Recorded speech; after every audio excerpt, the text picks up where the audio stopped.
I think we'll address this idea, which is a myth, that alcohol helps you sleep. Now, it's both true and it's not, because alcohol is terrible for your sleep, but it does, for many people, help put them to sleep. And that's because alcohol is interesting. It's an interesting chemical. It's very soporific, meaning it will make you tired. It will help people fall asleep usually.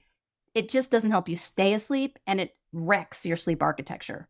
And we're going to talk about that at length as well, why it is that alcohol puts you to sleep pretty easily, but then wakes you up so often in the middle of the night.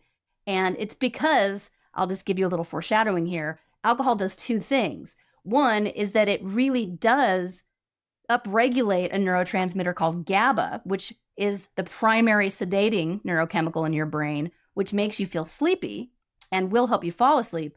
But it's also suppressing a very wildly active and activating neurotransmitter called acetylcholine, which, because you're suppressing it, it just builds up and up and up, and it's being kept at bay until you finally metabolize the alcohol, which might take you several hours.